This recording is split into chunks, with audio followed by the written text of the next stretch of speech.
came to us in the person of Master Farad Muhammad, to whom praise is due forever. And we thank that one God for raising up his messenger and his Messiah, the most honorable Elijah Muhammad. And we thank the two of them for the man who is anointed and appointed for this hour of our resurrection and our rise, the champion of the liberation and salvation of the black nation. I speak of none other than the Honorable Minister Louis Farrakhan, in the name of Master Farad Muhammad, the most honorable Elijah Muhammad, and the Honorable Minister Louis Farrakhan. I greet you, my beloved and beautiful black sisters and brothers and others, with the greeting words of peace. Assalamu alaikum. Hotep. Alafia. Free the land. What's up? And black laws for all black people.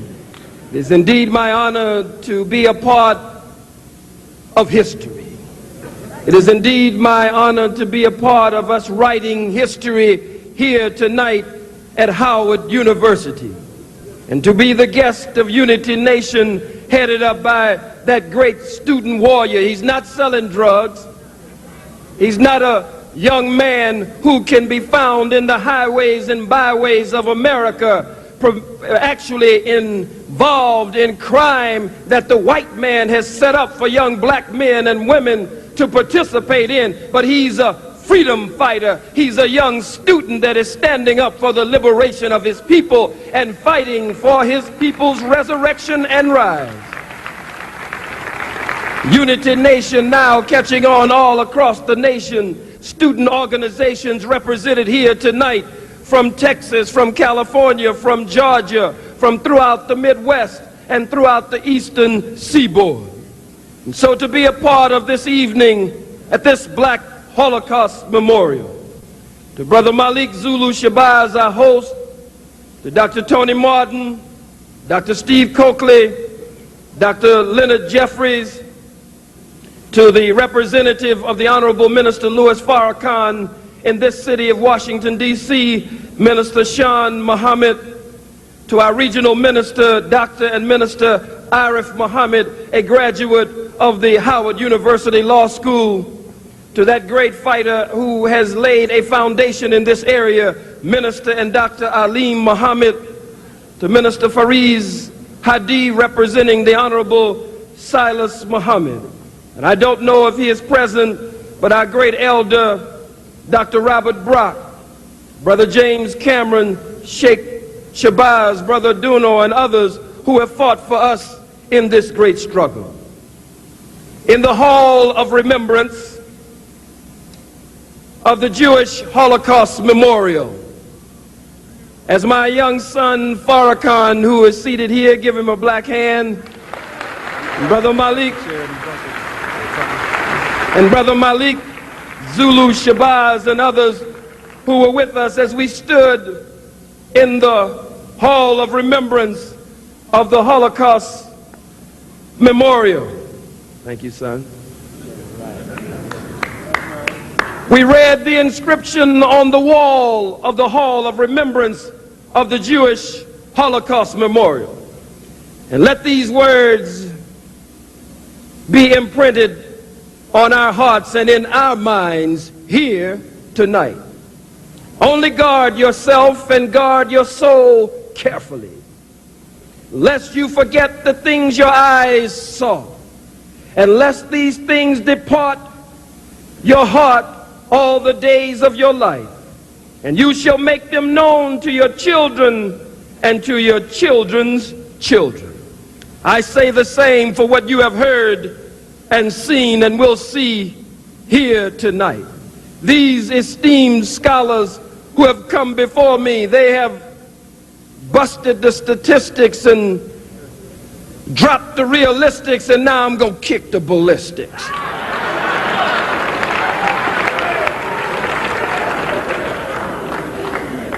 We set forth here tonight that the Black Holocaust is 100 times worse than the so-called Jew Holocaust.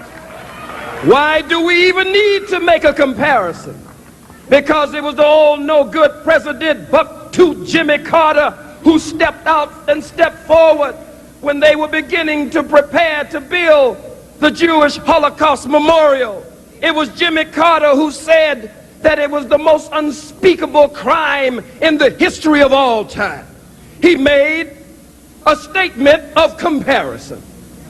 When we deal with General David Eisenhower, General David Eisenhower made similar statements that we read and we saw on the walls of the Jewish Holocaust Memorial yesterday, making the world to believe that this was the most overpowering crime and atrocity against humankind in the history of all times. Everyone has come and said that it is the worst Holocaust that has ever existed, but all of a sudden when we come out on you, you now back down and claim that you never made a comparison. Well, tonight I'm going to make a comparison. We're going to lay the case out and see which Holocaust is the most dreadful, which Holocaust is the most vicious and bestial Holocaust, most bloody Holocaust ever recorded in the annals of time. But you want to deny us because you owe us reparations and you don't want to pay up today.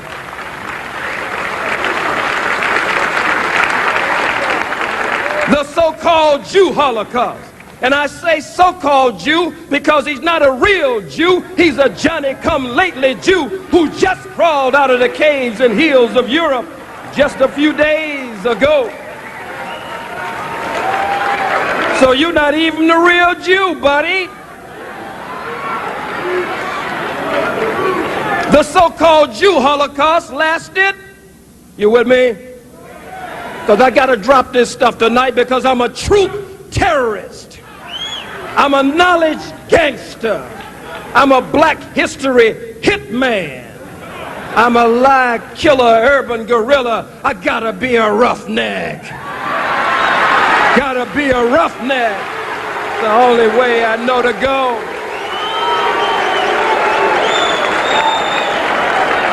The Jew Holocaust lasted 10 years. But the Holocaust of the black man and woman lasted over 500 years. Let's look at it. 1 10 years, 1 500 years. Maybe I'm a little confused. Maybe I'm too much of a racist. Maybe I'm too much of a bigot and an anti-Semite when I'm really none of that. But maybe just by chance, 10 years is greater than 500 years.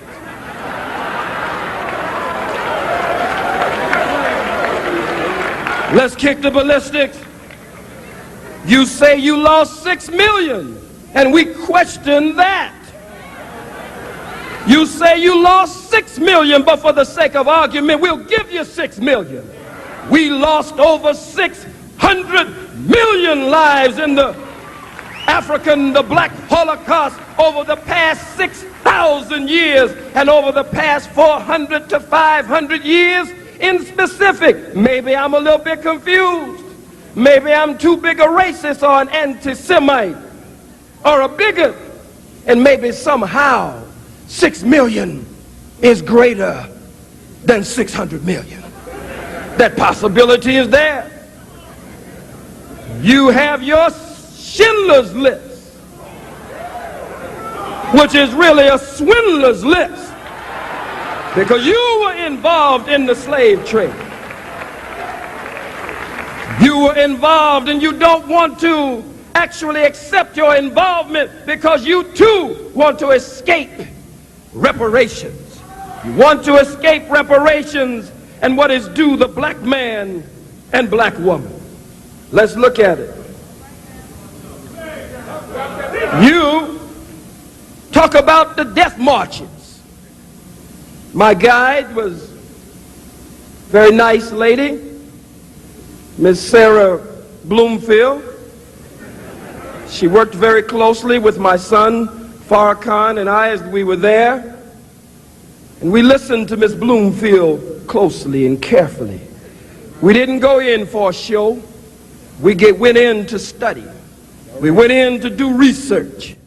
It wasn't a media event. We didn't even allow the media to go in with us so they would be following us around, looking at us at everything we were trying to feel and study. My son and I, we looked. Yes, we were sensitive to what we saw, pain and suffering.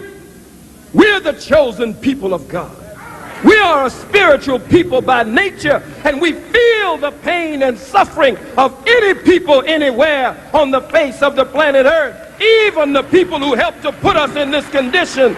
So maybe we need to reevaluate that. My son looked at some of the Germans killing the Jews, so-called Jews, and he said, "This is sick, Daddy." And as we looked at it, feeling that, we saw where you talked about the death marches, where the Jews were forced in mass to move from one camp to the next camp, from one ghetto to the next ghetto. But what about the death marches in Africa?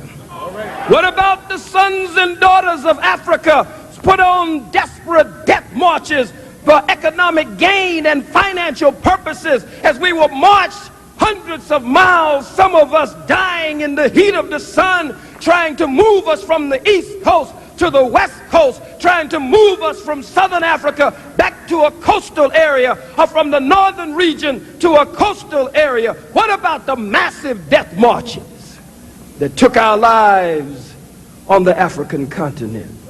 They said that by the summer of 1942, there were over 400 ghettos. We question that. That the Jews were forced and confined into over 400 ghettos. Well, you might have 400 ghettos in just one state, one county. You are removed from your ghettos of Warsaw and Krakow. You are removed from your ghettos, white Jew. But these, the sons and daughters of Africa, we are still in the ghettos of white America to this very day that we sit here tonight. We are still in our ghetto. You talked about how they had to build overhead sidewalks, that Jews were not allowed to walk with the Germans. They built overhead sidewalks. Well, the black man and the black woman, we were not allowed to walk on the same sidewalk with the cracker. When old snuff-dipping, tobacco-chewing, salt-chewing, overall-wearing Peckerwood was on the sidewalk, we had to jump out in the street and let the Peckerwood walk on the sidewalk. They even had what was called laughing barrels. If we were talking and something was funny to us, we couldn't even laugh openly. We had to go and open a barrel up. I've seen some of them in Charleston, down in the Carolinas, and stick our head down in the barrel and laugh, so that when we came back up in the presence of white folks, we were straight-faced. Let's look at it.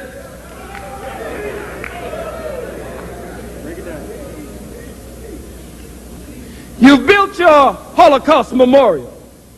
Cost over $200 million. That's what Brother Dr. Brock is talking about. That's what Brother James Cameron is talking about in Milwaukee, Wisconsin, who is working to set up the Black Holocaust Museum there because of what happened to him and all of our people, but him in the summer, the month of August of 1930, where he was with his two friends, 16, 18, and 19, accused of raping a white woman, which they did not do. You've seen the picture of the brothers hanging there. And Brother James Cameron was the one of the three that escaped the hangman's noose. And now he is now setting up the Black Holocaust Museum in Milwaukee, and we should work to help him set it up, and we should set them up all over America. $200 million to set up your African Holocaust Museum, because the space should be ours. The $2 million should be ours. That's the point I'm making. It should be our African Holocaust Museum. But you, with a swindler's list, have swindled us, have stolen our birthright. And now our African Holocaust Museum, you claim it. They told me that you get $21 million yesterday, they said, a year, just for operating expenses alone. $21 million from the government of the United States of America just for operating expenses. Every year, your Holocaust, you say, took place in Germany, took place thousands of miles from here, but no museum, no Holocaust, no 200 million, no 21 million, not even $1,000, not $1 has been put aside. And our Holocaust took place and is still taking place right here on this soil, here in the hills of North America. You say you were herded away in boxcars. Where's the photo? Bring it around, Brother Steve. You were herded in boxcars. We were brought in the holds of slave ships. You say it was 1619, but white folks do lie. The Most Honorable Elijah Muhammad and the Honorable Minister Louis Farrakhan teach us that we came here in the year 1555. We didn't come on the Nina, the Pinta, nor the Santa Maria, not that way. And we didn't come on the Mayflower. We didn't land at Plymouth Rock. We got hit in the head with the damn rock. We came in the holds of ships to be made burden bearers for white America, stacked and packed like sardines in a can and like cockroaches in a Coke bottle.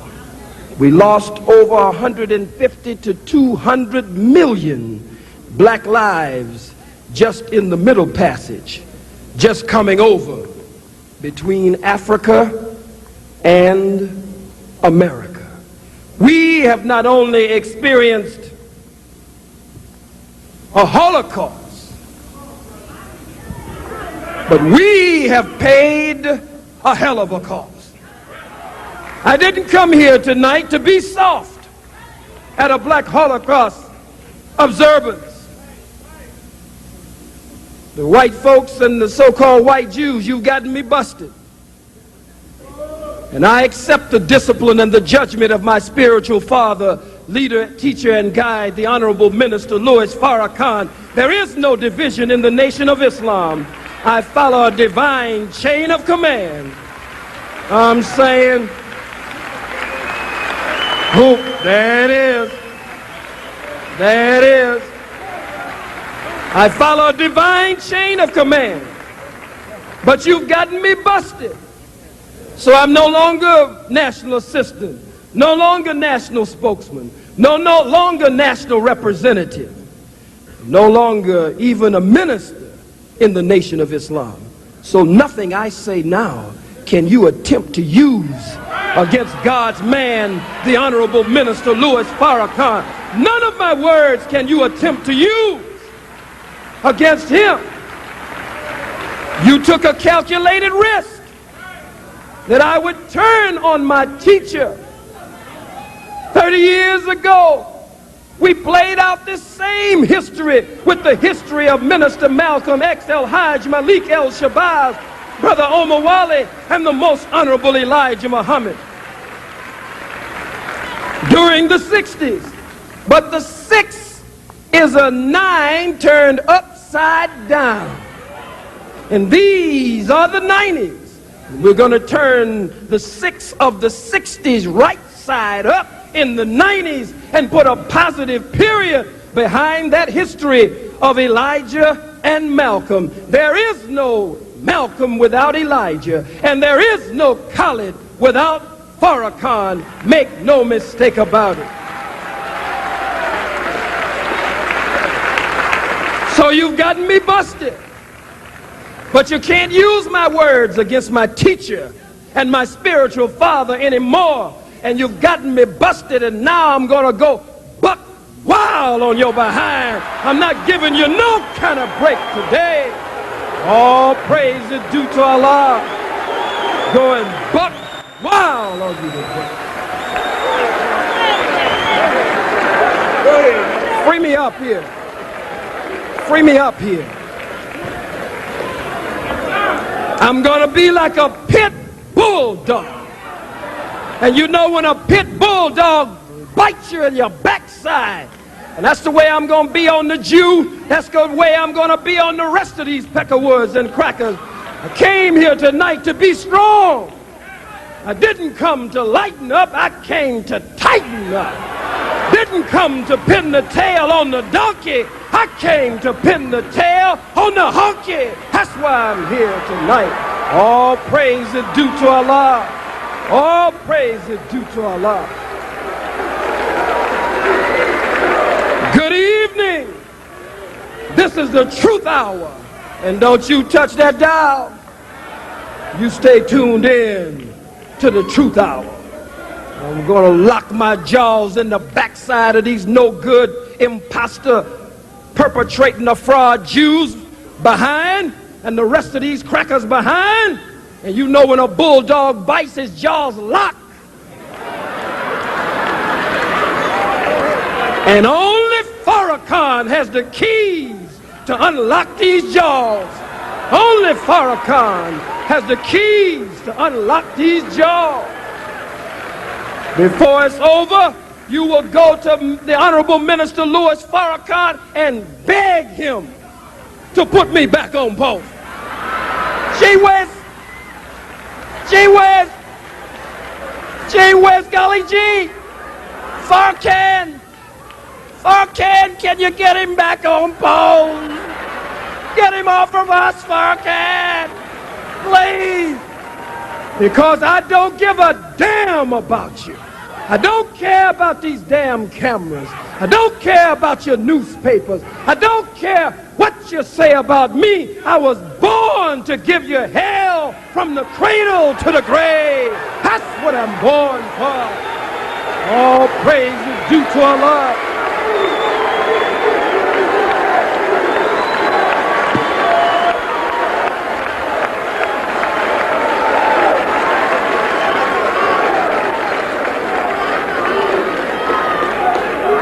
Not only will the so-called imposter Jew beg the Honorable Minister Louis Farrakhan, not only will the other white folks beg him, but these half-baked, half-fried, boot-licking, butt-licking, butt-dancing, bamboozled, punkified, sissified, pasteurized, homogenized niggers and Uncle Toms will beg him too before it's all over.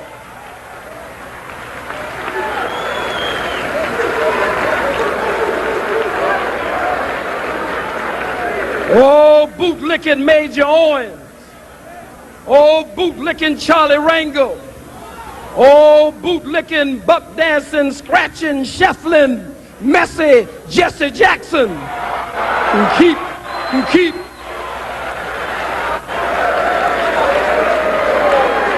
I am a somebody. I am a somebody who keep hope alive. I am a somebody. I don't rightly know who the hell I am, but I am somebody. I am a somebody.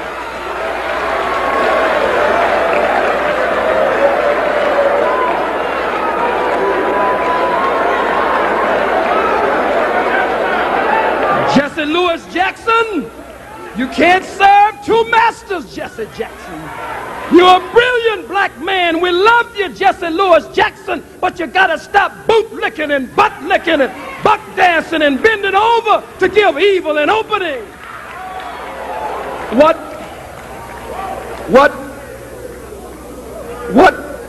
after NAFTA? What after NAFTA, except more white folks' laughter, green eggs and ham, green eggs and Ham, I am Sam. Damn.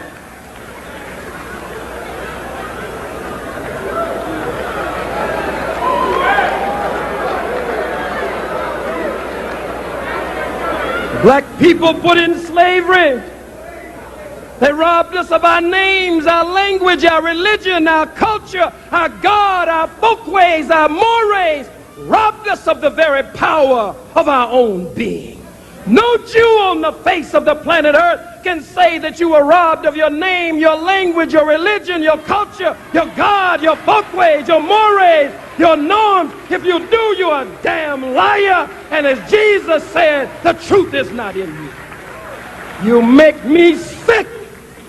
Always got some old crinkly wrinkle cracker that you bring up talking about this is one of the Holocaust victims. Dr. Jeffries is a Holocaust victim. My son Farrakhan is a Holocaust victim. Dr. Tony Martin is a Holocaust victim. Our brother, what's your name, brother? Brother who? Brother Jackson Bay is a Holocaust victim. Minister Sean is a Holocaust victim. God damn it, I'm looking at a whole audience full of Holocaust victims. All of you, you and you and you and you and you, all of you are Holocaust victims. Every last one of you is a Holocaust victim. No good, dirty, low-down bastards.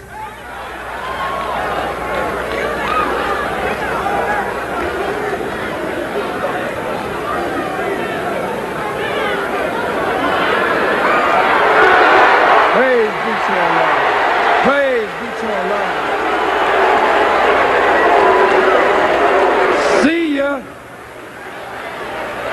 See ya, and I wouldn't want to be ya. That's the way we have to be. You have to give these bastards hell, every last one of them. And there will come a time when we won't even allow you to come in the goddamn door. We'll run you out of here with your cameras and everything. We will run you down the streets of the cities of America.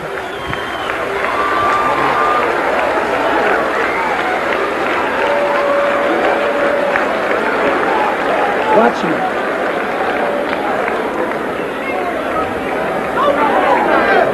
We look at them participating in the Black Holocaust in South Africa. Damn it, blood can be flying everywhere. And here's some cracker with a camera right in the middle of all of it. A body falling to his right, a body falling to his left, and this cracker's there with a camera. There'll come a time when we'll make you run off and leave these damn cameras. I don't care nothing about them. And your problem is you're too weak-hearted, you're too chicken-hearted. Some of us, not all, but some of us. I don't teach my baby about no Crispus Attucks. Crispus Attucks was the one who first to die in the American Revolution. The nigga should have died.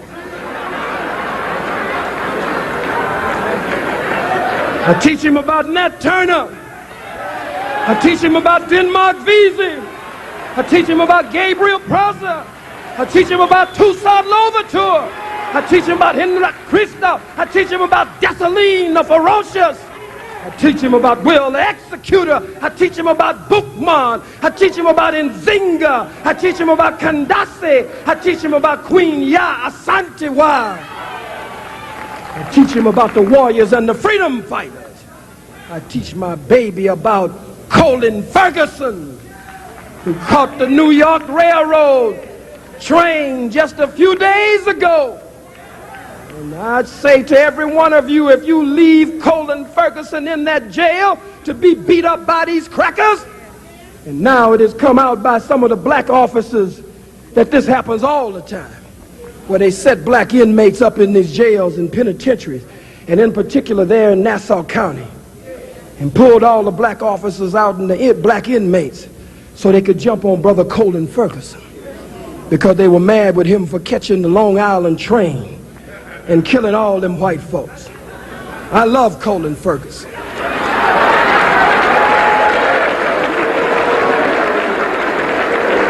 I have no offense official position so I can say I love him.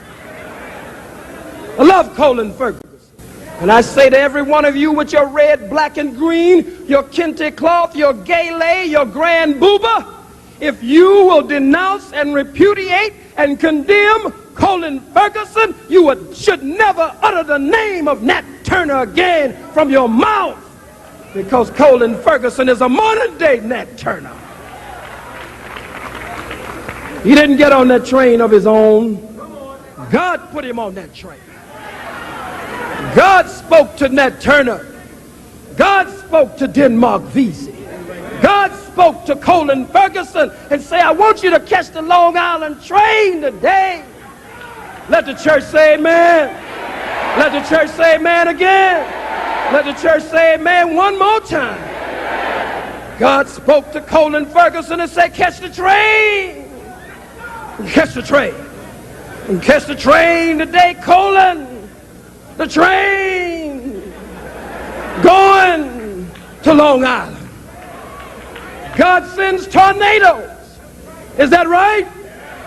God sends hurricanes. Is that right? God sends earthquakes. Is that right?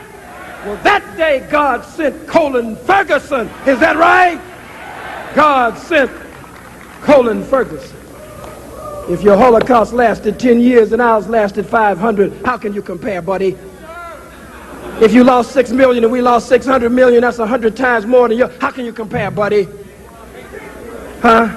If you never lost your name, your language, your religion, your culture, your God, your folkways, your mores, your norms, and in most cases they haven't lost your mind the way we have, how can you even compare?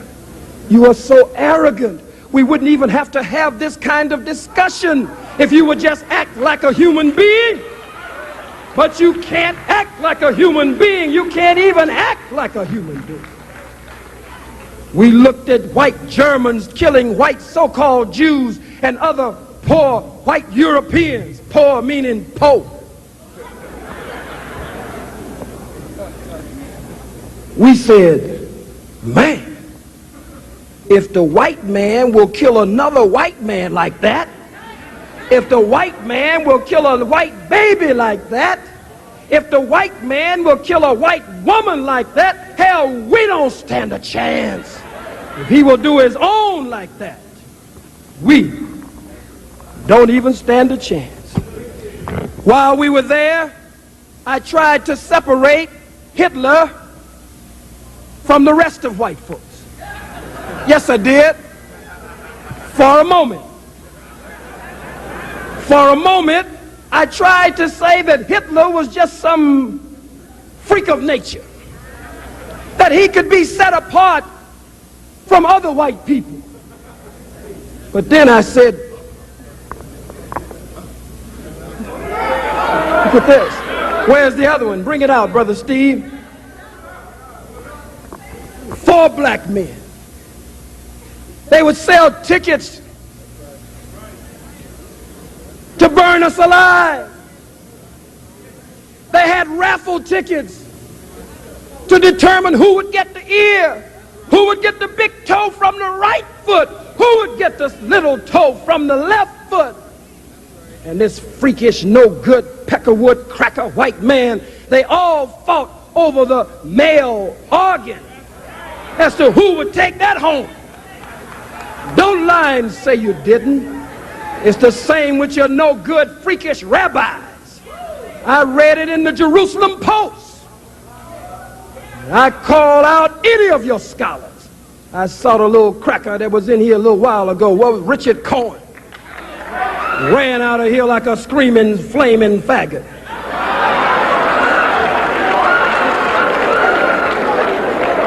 You hide behind these newspapers. I'm sorry, these Jews papers. You hide behind these Jews papers in these Jews rooms that you call newsrooms. And so you have the evening 6 o'clock, the 5 o'clock Jews, I mean news. And the 10 o'clock Jews, I mean news. You want to hide. We call you out to debate. Give us your best minds. Give us the best so-called Jew you got.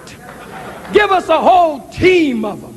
Give us a whole forum with nothing but your best minds. But you run from us. You hide from us. And I say to every black man in this audience, when the Honorable Minister Louis Farrakhan gives the call sometime within a year or so for 1 million black men to converge on Washington, D.C., not to sing "We Shall Overcome," every black man should be here. And black woman, if you got a black man who won't go, you should make sure he gets out of the house. You should make sure that he answers the call. Meanwhile, back at the ranch,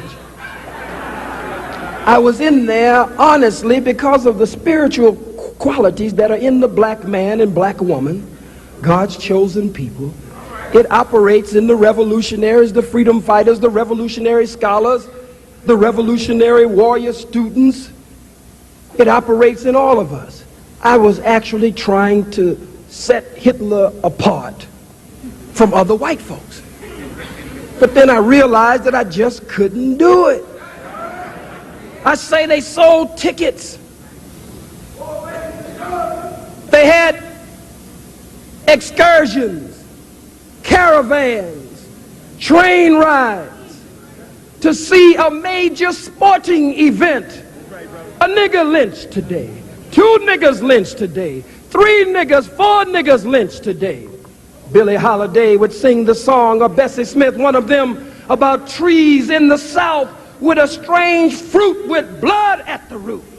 This is the strange fruit. The black man, black woman, Billie Holiday. Take pregnant black women, bring them out in front of other black women, strip them naked. There in the Holocaust, you can stay right there, brother. Right in the Holocaust memorial, they had piles of shoes, as though I was supposed to be impressed. And they said, well, over in Germany, we have just rooms full of shoes. They took all of the personals of these people from them. Wasn't that cruel? I said, God damn it, we didn't even have shoes. You can't pile no shoes up in a room for us because we didn't even have shoes. When they took us from Africa, they stripped us of our diamonds and our gold and our silver, our material resource, our spiritual resource, and our human resource. And when we came here, most of the time we didn't have shoes. We went barefoot. Huh? Stripped the black woman of whatever little tattered rag she had. 9 months pregnant. Tie her up. Tie horses to one leg, horses to the other leg. Beat the horses, make them run in opposite directions until they rip and pull the black woman apart, and the unborn black baby fall from her, and a no-good cracker would bring another black woman out, her stomach full 9 months with the fruit of her womb, take his knife and stick it in her full stomach with the roundness of her stomach, rip it open and stick his AIDS, syphilis, gonorrhea hand inside and snatch the unborn black baby from her, throw it to the ground and crush the baby's head with his boot heel, and make other pregnant black women watch so that the adrenaline of fear would course its way through her veins and bathe her brains and touch the unborn life in her, hoping that the babies would be born afraid of a wicked, cruel slave master. Look at this no-good bastard. And some of you want to integrate with him.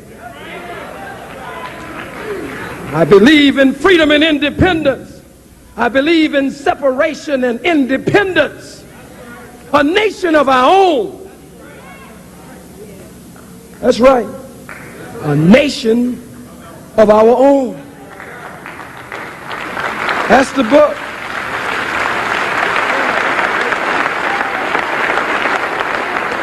Some of you don't want to go nowhere. You want to stay right here with the white man. Freedom and independence. If the founding fathers of America could call for freedom and independence under conditions that were nowhere near the conditions that we have been and are operating under today, why can't we call for freedom and independence, our own flag, our own nation, our own government, our own laws? But most of you just want to intellectualize the subject. You think we can read our way out of this. You better read, but you better get up and get ready to get free. Most of you want to sing, we shall overcome. You better add another stanza, we shall overrun. Lift every voice and sing, but you better lift every fist and swing too. At the same time, if we're going to gain freedom and independence. I'm a soldier. I was born that way. I don't care about nothing else but that. But aren't you afraid that you are going to get killed? Jesus, the black revolutionary Messiah, said, he or she who seeks to save his life shall lose his life. And he who is willing to give his life or her life shall save their life. But I don't want to die for the cause. I'll kill for the cause. It's the only way we'll get free. But we got a mighty God that is backing us up today, sending irregular rain, snow, hail, and earthquake, and confusing the government of the white man and the minds of the white man. The Catholic Church admitted their role in slavery. The so-called Jews want to lie. We just were 2% of the population. Don't make no difference what percent you were. 75% of you, 2/3 of you, according to your own Jewish census takers and statistics, were involved in the slave trade. I didn't say 75% of all the slaves were owned by the Jews. I said 75% of the Jews owned slaves. But you put a spin on it and a twist on it to make it seem ridiculous, because you're just a liar and the truth is not in you. As Jesus says in the 8th chapter of the book of John, that you are of your father the devil, and the lust of your father you will do. He was a murderer from the beginning. He abode not in the truth, because there's no truth in him. When he speaketh a lie, Jesus said, he's a liar and the father of the lie. And Jesus said that his word had no place in the Jews. Read John starting with the 8th chapter, starting with the 31st verse, down to the 44th verse. And when I say Jesus up here, I'm not talking about no blonde-haired, blue-eyed, pale-skinned, buttermilk complexion, white Jesus. I'm talking about a black Jesus that the Bible says would have nappy hair and his body would be like burnt bronze or brass, as though it had been burnt in an oven. Give the white man his white Jesus back, put it in the garbage can, set it out on the corner, and let the garbage man pick it up and take it to the garbage dump. It's a form of spiritual genocide, a form of mental genocide and Holocaust. 40 to 50 million Holocaust survivors still in the death camps of America, still in the ghettos of America, still robbed of our names with Harry McGillicuddy, Jim Dandy O'Houlihan, Abraham Lincoln Culpeper, Hattie Mae hamburger with lettuce and tomatoes on the side. Robbed completely of a knowledge of ourselves. No other people in the annals of time have been so robbed and spoiled. The Bible said these are a people who are robbed and spoiled. They are snared in holes and hidden in prison houses. But we must rise up like Ra. Rise up like Ra. And take on a new life and take on a new birth. I say I criticize the Pope. I don't have any respect for the Pope. The hell you mean I called him a cracker?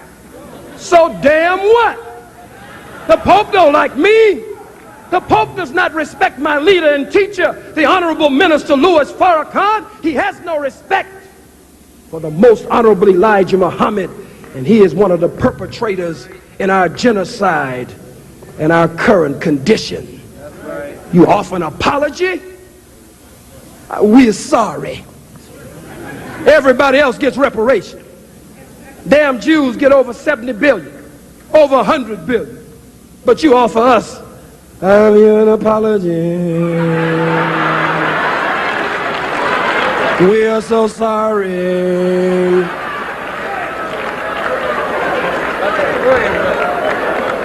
No. Use your influence to get reparations for us. Use your influence to ease the debt that is strangling and choking the life out of African nations from the World Bank and the IMF and the other MFs.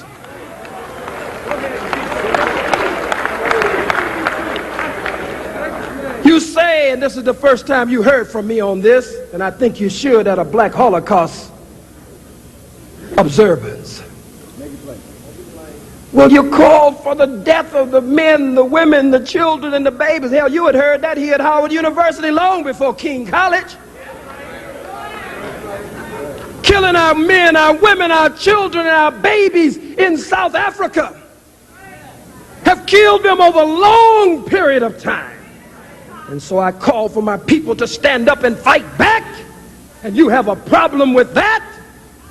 And because I said that we don't owe the white man nothing in South Africa, we give him 24 hours to get out of town by Sunday. I don't respect the process. I don't respect the elections process. You don't break in my damn house, bum rush my house, black boot stomp my door down, and then one day I gain the power to take my house back, and now we gonna hold a vote. And I'm so silly, you take the west wing of the house, you can take this wing over here, and anytime a dispute comes up here, we will vote on it. One person in this house, one vote. That's a fool. No compromise in South Africa. We don't compromise with the white man in South Africa. You couldn't take America and then turn around and expect the white man to share it with you. Hell, he won't even share it with us when he promised us 40 acres and a mule in 1866 and then turned around and Andrew Johnson vetoed it.